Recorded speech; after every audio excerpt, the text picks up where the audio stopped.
बिस्मिल्लाहिर्रहमानिर्रहीम। अल्लाहुम्मा सल्ली अला मुहम्मद व अला आलि मुहम्मद व बारिक वसल्लिम वसल्लिम अलैहि। डियर स्टूडेंट्स, आज जो है हम फीमेल रिप्रोडक्टिव साइकिल बेटा जी जो है वो डिस्कस करने जा रहे हैं। तो पहले एक छोटा सा इंट्रोडक्शन है। दिस जो है इंट्रोडक्शन में क्या बताया जा रहा है, पेज 98 पे जो है, in female production of egg is a cyclic activity.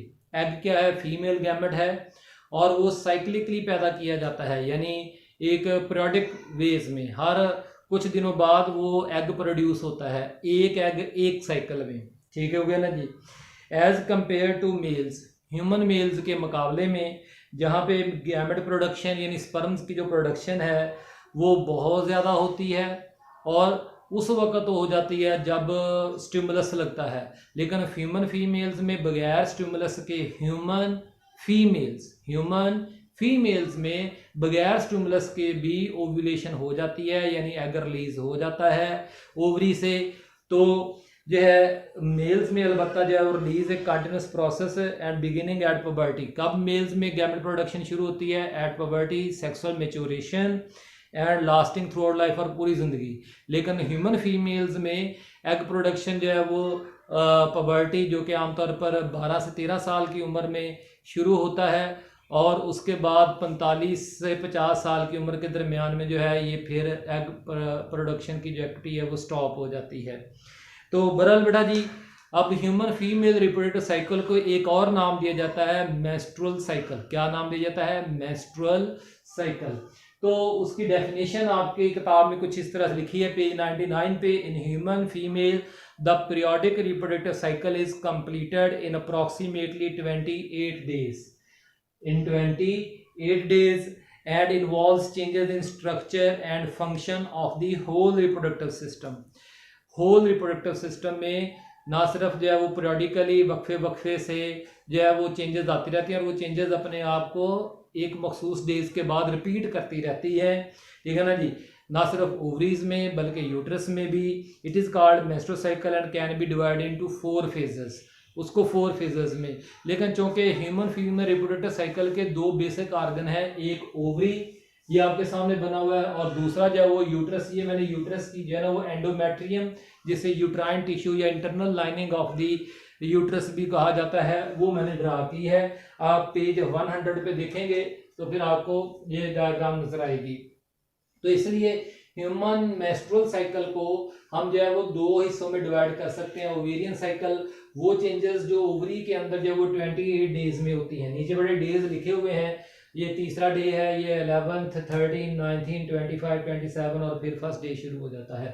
ठीक हो गया ना जी। और वो चेंजेस जो कि यूट्रस की एंडोमेट्रियम, जिसे हम इंटरनल लाइनिंग ऑफ यूट्रस भी कहते हैं, उसमें होती है। आप देख सकते हैं कि जैसे जैसे डेज बढ़ रहे हैं ना जी, वैसे वैसे जो है वो एंडोमेट्रियम यूट्रस की जो है वो थिक होती जा रही है और उसमें जो ब्लड वेसल्स जो है उनकी तादाद भी बढ़ती जा रही है। लेकिन 27 डे के बाद जो है 25 से 27 डेज के बाद अगर फर्टिलाइजेशन नहीं होती है तो यही एंडोमेट्रियम जो है वो फटना शुरू हो जाती है, ब्लड वेसल्स भी फट जाती हैं और जो वो थिक होने के दौरान बनी थी वो सारी की सारी जो है वो उतर जाएगी। ठीक है ना जी। और वो ब्लड क्लॉटेड और टिश्यू के जो डेब्रस हैं वो जो है वो वजीना के थ्रू बाहर आ जाते हैं।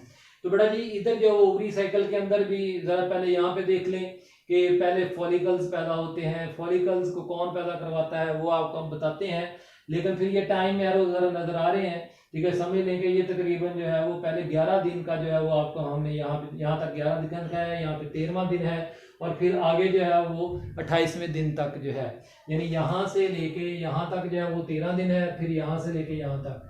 तो पहले जब वो फॉलिकल बनता है, फॉलिकल के अंदर पिछले लेक्चर में हमने पढ़ा था कि क्या मौजूद होता है, प्राइमरी ओसाइट वहाँ पे डेवलप होता है। ये फॉलिकल फ्लूइड है।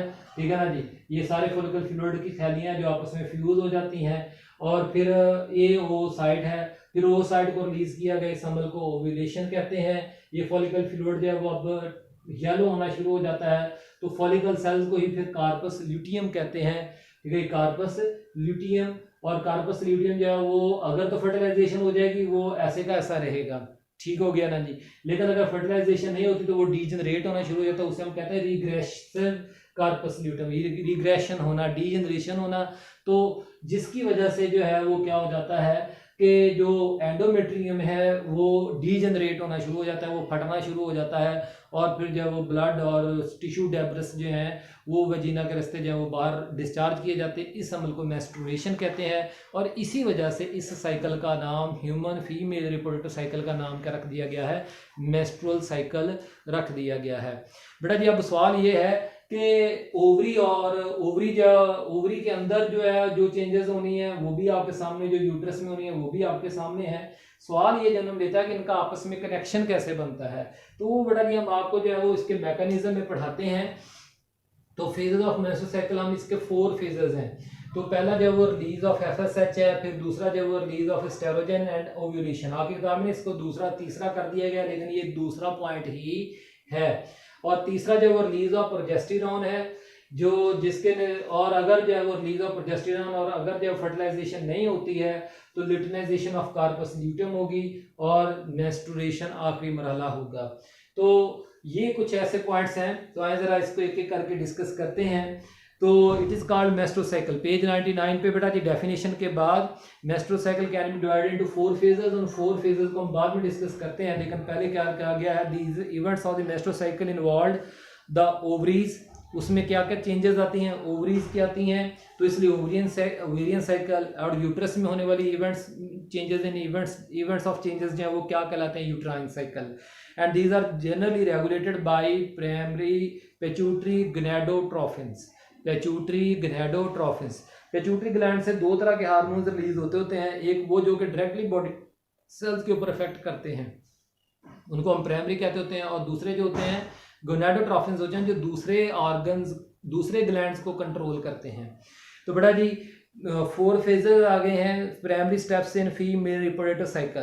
The pituitary gland on the onset, onset का मतलब लिख लें ऊपर अंडरलाइन करके, स्टार्ट, ठीक है ना जी, यहां से शुरू कर रहे हैं, रिलीज ऑफ एफएसएच, ठीक हो गया ना जी। ऑन द ऑनसेट, ऑनसेट मतलब start, beginning of the puberty, sexual maturation, release of follicle stimulating hormone, FSH जो वो रिलीज किया जाता है, विच स्टिमुलेट द डेवलपमेंट, जो कि ब्लड के जरिए से चलेगा, पेट्यूटरी से रिलीज किया गया है, और ब्लड सर्कुलेशन के जरिए से जब वो ओवरीज को आके टच करता है तो ओवरीज को स्टिमुलेट करता है। 2 काम ओवरीज से करवाता है। एक क्या जी, ओनली वन ऑफ द जो है release development of several primary follicles, बहुत सारी प्राइमरी फॉलिकल्स जो है वो रिलीज पैदा करवाता है। तो उनमें से एक जो है वो ग्रो करती रहती है, बाकी जो है वो डीजनरेट कर जाती हैं। वो प्रोसेस जिसके जरिए से बाकी फॉलिकल्स जो है वो डीजनरेट कर जाती हैं, उस प्रोसेस को कहते हैं फॉलिकल एट्रीशिया। क्या कहते हैं, फॉलिकल एट्रीशिया। अब बेटा जी दूसरा काम जो एफएसएच करवाता है वो क्या, release of oestrogen, ovary under the stimulus of FSH. एक काम तो उसने कर दिया, फॉलिकल्स पैदा कर दिए, फॉलिकल अपना काम चलाता वक्त के साथ साथ डेवलप होता रहेगा, ठीक है। और लेकिन दूसरा काम क्या, ovary under the stimulus of FSH also produce oestrogen hormone. कौन सा, एस्ट्रोजन हार्मोन। दिस एस्ट्रोजन और this on one hand stimulate the endometrium. ये एस्ट्रोजन हार्मोन जो है वो ना सिर्फ एंडोमेट्रियम को वास्कुलराइज करता है, ये आप देख सकते हैं, इस डाई से ऊपर वाला जितना हिस्सा है ये यूट्रस की जो टिश्यू है वो थिक होती जा रही है, वास्कुलराइज होती जा रही है, मोटी होती जा रही है। Stimulate the endometrium, internal lining, आपकी किताब में लिविंग लिखा है, उसको काट के लाइनिंग कर लीजिएगा। Internal lining of the uterus wall and vascularise it, उसको फ्लैशी करती है, थिक करती है। वास्कुलराइज से मुराद क्या है, फ्लैशी करना या थिक करना। It on the other hand and inhibits the, और पीछे एफएसएच को पैदा करने से रोक देती है, FSH from the pituitary gland. अब 2 काम हो रहे हैं, एस्ट्रोजन रिलीज हो रहा है और एफएसएच रिलीज होना बंद हो गया। तो ब्लड के अंदर क्या होगा, एस्ट्रोजन का लेवल बढ़ रहा होगा और एफएसएच का लेवल जो है वो लेवल से मुराद मकदार क्या हो रही होगी, कम हो रही होगी। तो decrease of FSH and increase of oestrogen level से मुराद मकदार, ठीक हो गए। Decrease of FSH and increase of FSH causes the pituitary gland को जो है वो एक स्टिमुलस बन जाता है पिट्यूटरी ग्लैंड के लिए, और वो क्या करता है, ल्यूटिनाइजिंग हार्मोन रिलीज करता है। जब ये ल्यूटिनाइजिंग हार्मोन जब वो ब्लड के जरिए से ट्रैवल करता हुआ जब वो ओवरी को जाके टच करता है तो फिर क्या हो जाती है, ओव्यूलेशन। क्या हो जाती है, ओव्यूलेशन। ठीक है ना जी, क्या हो जाती है, ओव्यूलेशन। ठीक हो गया ना जी। विच इंड्यूसेस ओव्यूलेशन, ओव्यूलेशन की डेफिनेशन फिर लिखी है, release of ovum from the follicle, लेकिन आपको मैंने पिछले लेक्चर में कंप्लीट डेफिनेशन लिखवाई थी। अब बेटा जी नंबर 3 पे, असल 3 ये शुरू हुआ क्या जी, उस ल्यूटिनाइजिंग हार्मोन के नतीजे में ये जो फॉलिकल सेल है ये बाकी किस में तब्दील हो जाता है, कार्पस ल्यूटम में तब्दील हो जाता है। The follicle cell after the release of egg are modified to form special structure called corpus luteum, luteum भी कह देते हैं, ल्यूटियम। दिस येलोइश ग्लैंडुलर, ये येलो येलो का होगा, आपको किताब में नजर भी आ रहा होगा। Glandular structure start secreting hormone called progesterone, तो ये प्रोजेस्टेरॉन हार्मोन पैदा करता है। ये प्रोजेस्टेरॉन हार्मोन जो है ये this hormone develops the endometrium, वही internal lining of the uterus, and make it receptive, और उसको तैयार करता है। रिसेप्टिव से मतलब तैयार करना, रिसीव करने के लिए।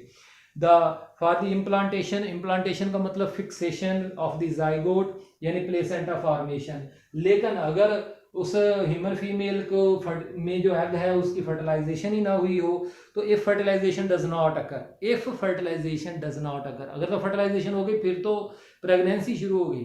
ठीक है जी, मेंस्ट्रुअल साइकिल वहीं पर रुक जाएगा लेकिन प्रेगनेंसी जो है वो शुरू हो जाएगा। लेकिन अगर फर्टिलाइजेशन नहीं होती तो the corpus luteum starts degenerating, corpus luteum जो है वो डीजनरेट होना शुरू हो जाएगा, कार्पस ल्यूटियम जो है वो डीजनरेट होना शुरू हो जाएगा। तो भाई जब कार्पस ल्यूटियम डीजनरेट होगा तो उसमें से प्रोजेस्टेरॉन की मकदार भी कम हो जाएगी। ठीक है ना जी, तो दी प्रोजेस्टेरॉन सिक्रीशन डायमेनिशेस डिक्रीजेस, डायमेनिशेस का मतलब decreases in blood and sporting effect on the spongy endometrium is reduce, और इसके ऊपर वो जो स्पोर्टिंग इफेक्ट था जो इसको डेवलप करवा रहा था, वास्कुलराइज करवा रहा था, वो इफेक्ट रुक जाएगा तो ये फटना शुरू हो जाएगी। which suffers a breakdown, this causes the discharge of blood and cell debris, तो खून की नालियां फट जाएंगी। ठीक है ना जी, और ये जो है टिश्यूज के जो मैसेज है, चीथड़े जिन्हें हम कहते हैं, गोश्त के टुकड़े जो हैं वो debris known as menstruation, this is, तो वो रिलीज होना शुरू, काज द डिस्चार्ज, डिस्चार्ज का मतलब release of blood and cell debris जो है फ्रॉम द वेजिना जो वो हो जाएगा। तो this is called menstruation, this stage usually last for 3 to 7 days, 3 से 7 दिन जो है ये अमल जारी रहता है। तो अब बेटा जी क्या हो गया है, यहाँ से एक लाइन आगे लिखना है, आपने खुद लिखनी है ये एक लाइन, फिगर 18.5 जहाँ पे किताब में लिखा हुआ है उसके आगे आपने खुद लिखना है क्या, कि decrease in progesterone, decrease in progesterone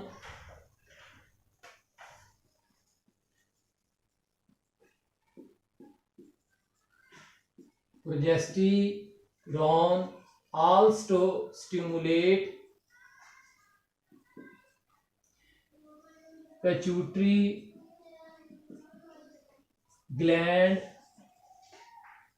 to release FSH, again to FSH and start next cycle and start next cycle again and start next cycle again।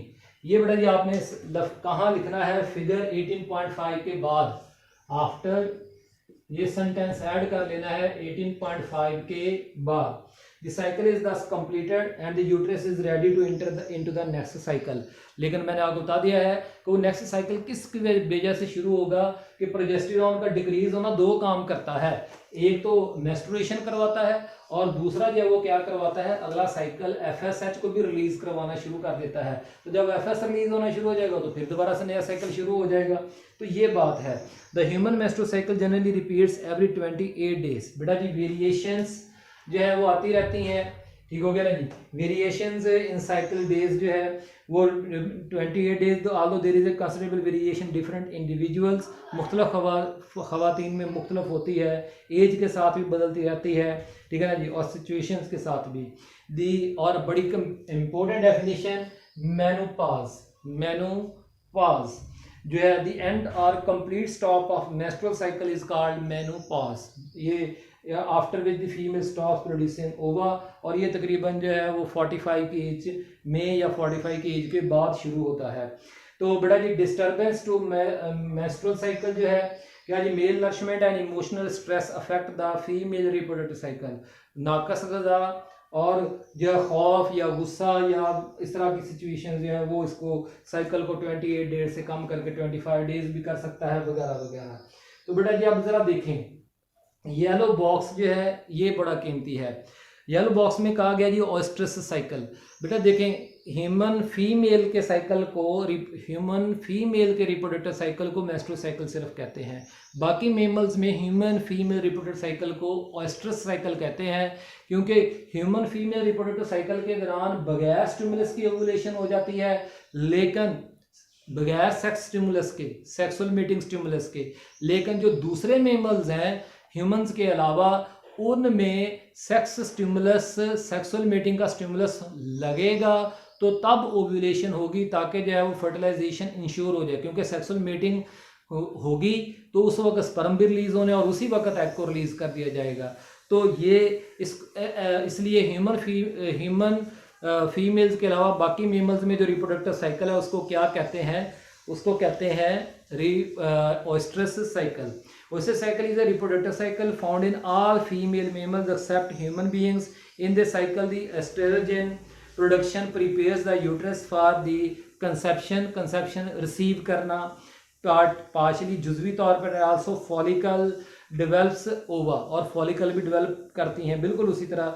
At this stage, the female needs human females के अलावा बाकी जो mammals की females हैं needs a physical stimulus of mating for ovulation, जबकि human female को जो है वो ओव्यूलेशन के लिए सेक्स मीटिंग की ज़रूरत नहीं है।